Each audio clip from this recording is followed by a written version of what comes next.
नमस्कार दोस्तों, स्वागत है आपका मेरे चैनल कॉमिक्स लाइफ में। शुरू करते हैं चाचा चौधरी और राका सीरीज़ की मज़ेदार कॉमिक्स चाचा चौधरी और राका का इंतकाम पार्ट 2। अब तक हमने देखा कि व्हेल के पेट में सोया हुआ राका बाहर निकल आया और एक बार फिर उसने तबाही मचानी शुरू कर दी और चल पड़ा चाचा चौधरी से बदला लेने। पर चाचा चौधरी और साबू ने राका को प्रोफेसर गोडबोले के विशेष धातु से बने पिंजरे में कैद कर दिया, जिसे राका तोड़ नहीं सकता। अब आगे। साबू बोला, चलो एक समस्या तो हल हुई। चाचा चौधरी ने कहा, सिर्फ थोड़े समय के लिए। साबू ने कहा, क्या मतलब? क्या यह सच नहीं कि राका अद्भुत धातु के बने पिंजरे को नहीं तोड़ सकता? चाचा चौधरी बोले, यह सच है, मगर वह ताला तो उस धातु का नहीं बना। सवाल यह है कि यह बात कब राका की खोपड़ी में आती है। साबू बोला, तो फिर हमें क्या करना होगा? वह दरिंदा तो पिंजरे से निकलते ही मार काट शुरू कर देगा। चाचा चौधरी ने कहा, हमें एक बार फिर वैद्यराज के गुरु वज्रदेव के पास जाना होगा, वे कोई उपाय बताएंगे। चाचा चौधरी और साबू हिमालय के घने जंगलों की तरफ चल दिए। चाचा चौधरी बोले, गुरु वज्रदेव के पास गए बगैर यह समस्या हल नहीं होगी। पीछे से मोगन और बोगन चाचा चौधरी के घर डकैती करने आ पहुँचे। बोगन बोला, मोगन, यह तय पाया था कि हम उस घर जाएंगे जहां डकैती डालना आसान हो, मगर तुम चाचा चौधरी के घर ले आए। मोगन ने कहा, बोगन, चाचा चौधरी और साबू दोनों बाहर हैं, अकेली औरत को लूटना आसान नहीं तो और क्या है। बोगन ने कहा, चोर इलाकों में यह बात मशहूर है कि जब चाचा चौधरी घर नहीं होता तब उसका घर ज़्यादा सुरक्षित होता है। मोगन बोला, बोगन, तू बड़ा डरपोक है, बाहर खड़ा होकर देखता रहे कि कोई अंदर ना आए, मैं भीतर जाकर माल लाता हूँ। उधर चाची खाना बना रही थी और सोचने लगी, सब्जी तो बन गई, पता नहीं वे लोग कब घर लौटेंगे। मोगन ने कहा, औरत, तुम्हें जिसका इंतजार था वह आ गया, जल्दी बताओ, सारी नकदी व कीमती जेवरात कहाँ रखे हैं? चाची बोली, वे सब अलमारी में तुम्हें मिलेंगे। मोगन ने कहा, तुमने मेरा काम जल्दी निपटा दिया, और सोचने लगा, बेवकूफ़ औरत को पता नहीं कि मेरे पास खिलौना पिस्तौल है, इससे मक्खी भी नहीं डर सकती। यह रही अलमारी। जैसे ही मोगन ने अलमारी खोली, उसमें से रॉकेट निकला और मोगन के पीछे पड़ गया। मोगन बोला, मर गए। मोगन भागता हुआ घर से बाहर निकला। चाची बोली, रॉकेट, इन्हें दूर तक खदेड़ाओ। उधर चाचा चौधरी बोले, सत्यानाश, मीटर की सुई बताती है कि डीजल खत्म हो गया है। साबू ने कहा, ट्रक को यहीं छोड़ो, आगे पैदल चलते हैं। चाचा चौधरी ने कहा, इस तरह हम गुरु वज्रदेव के पास देर से पहुंचेंगे। तभी एक आदमी वहां आया और बोला, नमस्कार चाचा जी, एक बार आपने मेरे बेटे की जान बचाई थी, कुछ देर मेरे अतिथि बनना स्वीकार कीजिए। चाचा चौधरी बोले, शुक्रिया दोस्त, हमारे पास समय नहीं है, हमें दूर जंगलों में पहुँचना है। वह आदमी बोला, तो फिर आप पैदल क्यों जा रहे हैं? आप मेरा हेलीकॉप्टर ले जा सकते हैं। चाचा चौधरी ने कहा, वाह, यह घने जंगल में आसानी से उतर जाएगा। चाचा चौधरी हेलीकॉप्टर को लेकर उड़ चला और साबू एक रस्सी के सहारे हेलीकॉप्टर से लटक गया। चाचा चौधरी ने कहा, कहो साबू, कैसी रही? साबू बोला, ऐसी एडवेंचरस यात्रा के आनंद का क्या कहना। चाचा चौधरी सोचने लगे, उत्तर की तरफ उड़ते हुए घंटा हो गया, अगले चंद मिनटों में हम हिमालय के जंगलों पर होंगे। और बोले, हमें जहाँ पहुँचना था वह अच्छी जगह है, हेलीकॉप्टर उतारना चाहिए। यह कहकर चाचा चौधरी ने हेलीकॉप्टर नीचे उतार दिया और कहा, सुरक्षित उतर आए, गुरु वज्रदेव को खोजने में कुछ देर लगेगी। साबू बोला, यह जंगल शायद विश्व का सबसे घना है। चाचा चौधरी ने कहा, विश्व का सबसे घना न सही, पर जो घने जंगल हैं उनमें से एक जरूर है। साबू ने कहा, पता नहीं गुरु वज्रदेव ने इस जंगल को ही अपने रहने के लिए क्यों चुना। चाचा चौधरी बोले, उन्हें प्रकृति से बड़ा लगाव है इसलिए। तभी साबू ने वज्रदेव को एक पेड़ पर बैठा पाया और बोला, अरे बाबा, आप यहाँ? चाचा चौधरी ने कहा, हम आपकी कुटिया की तरफ जा रहे थे। वज्रदेव ने कहा, इस घोंसले से चिड़िया का बच्चा नीचे गिर गया था, इसे वापस यहाँ छोड़ने आया हूँ। चाचा चौधरी बोले, इतनी आयु में आप ऐसा काम करते हैं जो आजकल के नौजवान भी नहीं कर सकते। वज्रदेव ने कहा, यह यहाँ की जलवायु और इस जंगल की दुर्लभ जड़ी बूटियों के सेवन का असर है। कहो चौधरी, कैसे आना हुआ? चाचा चौधरी बोले, बाबा, राका फिर वापस आ गया है और उसने चारों तरफ कोहराम मचा रखा है। वज्रदेव ने कहा, पिछली बार मैंने तुम्हें इस वृक्ष का फल दिया था जिसमें मनुष्य को चिरनिद्रा सुलाने की क्षमता थी। इस बार तुम्हें वह भी नहीं मिल सकता क्योंकि इस पेड़ के सारे फल झड़ गए हैं। अब तुम्हें अगले मौसम का इंतजार करना पड़ेगा। साबू बोला, तब तक राका हजारों को मौत के घाट उतार चुका होगा। वज्रदेव बोले, तो इसमें मैं क्या कर सकता हूँ? चाचा चौधरी ने कहा, बाबा, आपको कुछ न कुछ उपाय सुझाना ही होगा। आखिर मनुष्य जाति के प्रति आपका भी तो कुछ उत्तरदायित्व है। वज्रदेव ने कहा, ठहरो, सोचने दो। कुछ देर सोचने के बाद वह बोले, यहाँ से पश्चिम की ओर जाने पर तुम्हें एक श्रृंखला मिलेगी। जिस पर्वत पर त्रिशूल वाला झंडा लहरा रहा हो उसके नीचे एक गुफा है।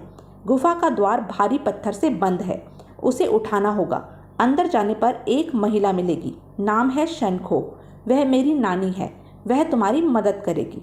साबू बोला, हाँ बाबा, पिछली बार तुमने अपनी उम्र हजारों से ऊपर बताई थी।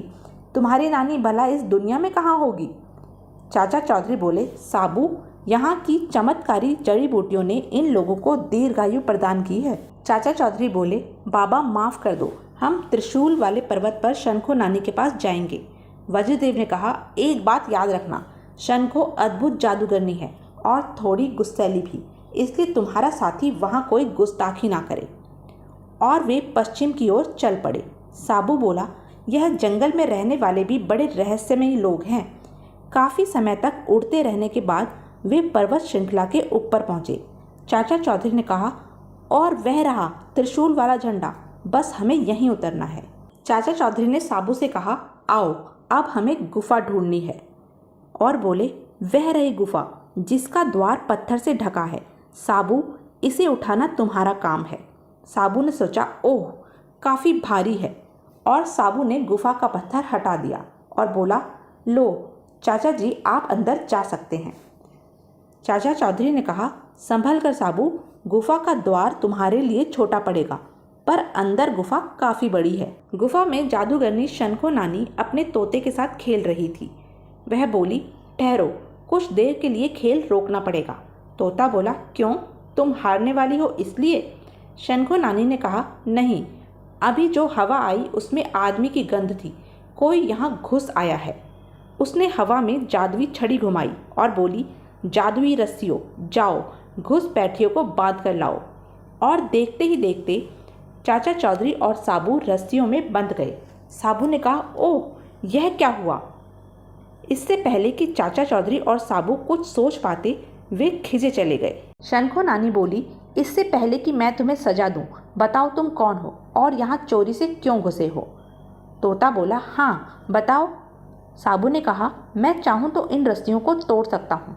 चाचा चौधरी बोले, नहीं साबू, धैर्य से काम लो। चाचा चौधरी ने शंखो नानी से कहा, गुरु वज्रदेव ने हमें यहाँ भेजा है। शंखो नानी बोली, ओह, मेरे नाती वज्रू ने, तब तो तुम हमारे मेहमान हो। शंखो नानी बोली, जादुई रस्सियों, इनके बंधन खोल दो। शंखो नानी ने फिर छड़ी घुमाई। साबू ने कहा, हम आज़ाद हो गए।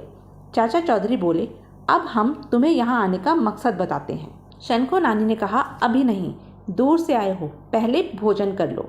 और वे दोनों भोजन करने लगे। साबू बोला, सचमुच यह मेरी पसंद का खाना है। शंखो नानी बोली, बताओ मेरा नाती वज्रू कैसा है? उसे देखे कई साल बीत गए, अब वह कमज़ोर हो गया होगा। चाचा चौधरी ने कहा, बिल्कुल नहीं, गुरु वज्रदेव हमें पेड़ पर चढ़े हुए मिले थे, उनमें अब भी नौजवानों वाली शक्ति है। शंखो नानी बोली, अब इतनी दूर आने का मकसद बताओ।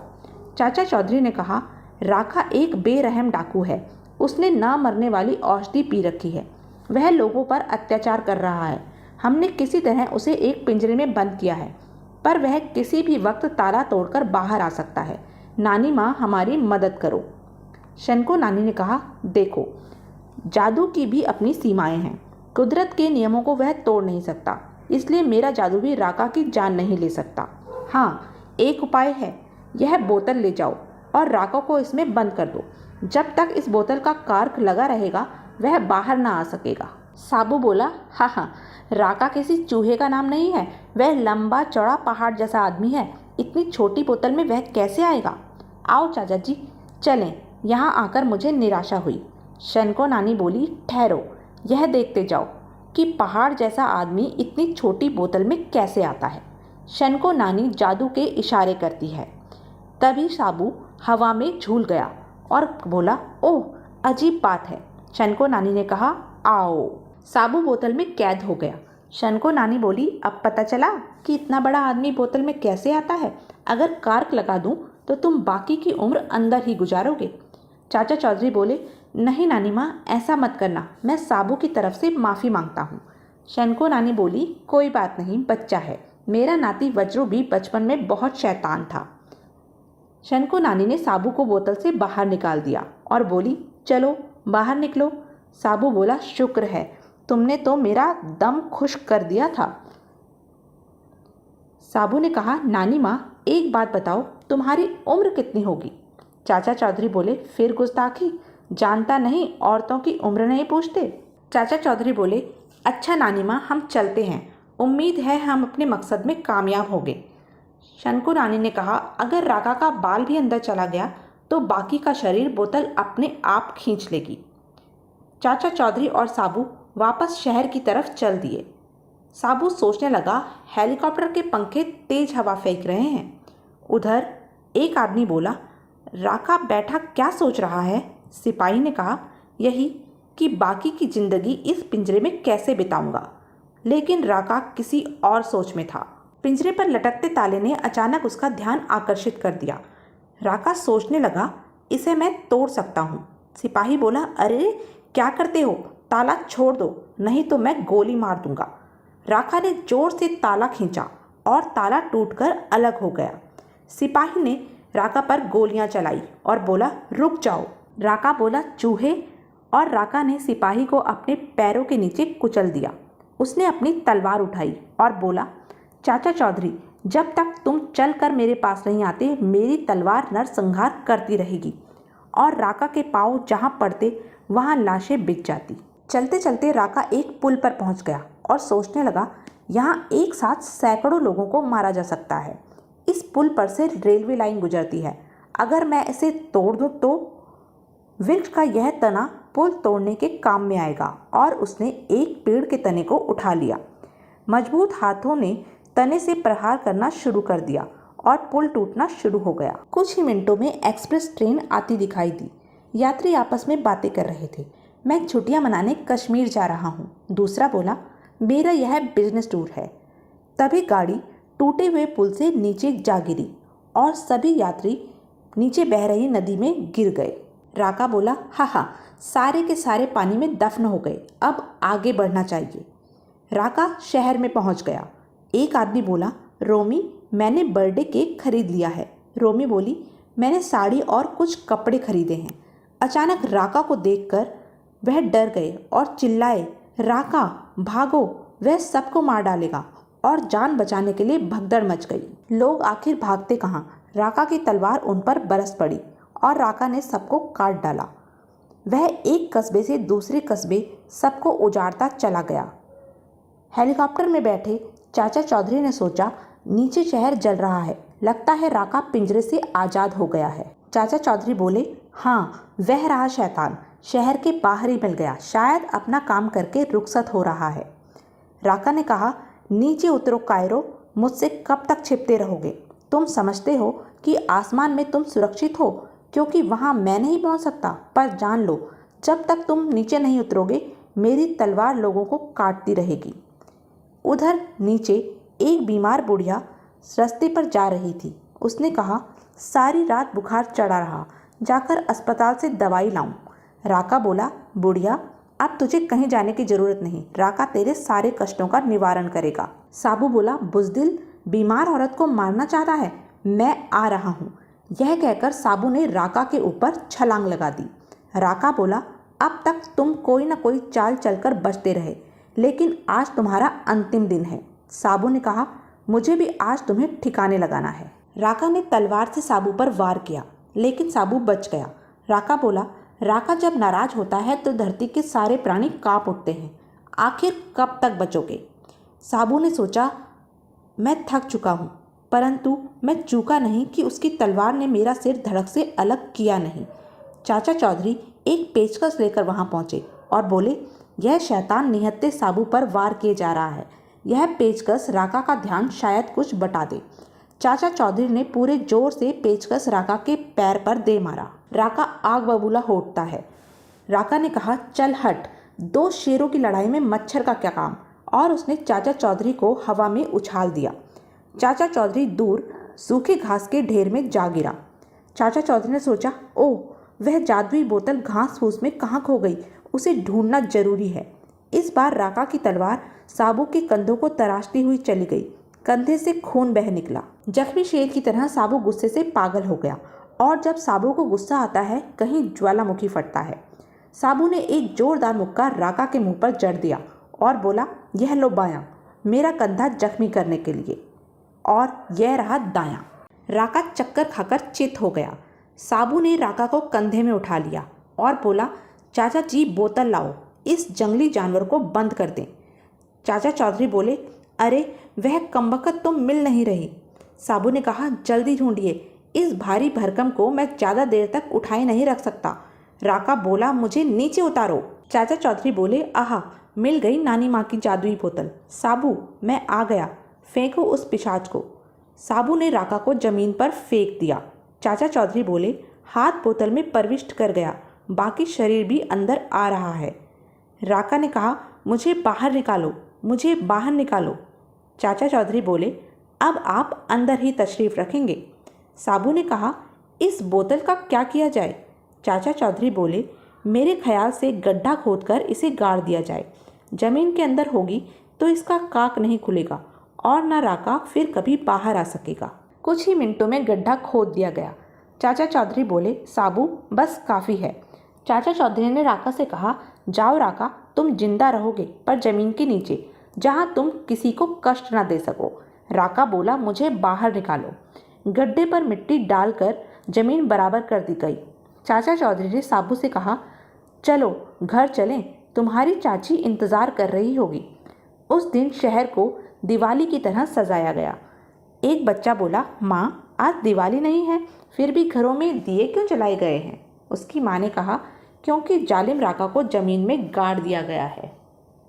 तो यह थी चाचा चौधरी और राका की मज़ेदार कॉमिक्स। ऐसे ही मज़ेदार कॉमिक्स के लिए बने रहें मेरे साथ, और हाँ, मेरे चैनल को लाइक, शेयर और सब्सक्राइब करना ना भूलें। धन्यवाद।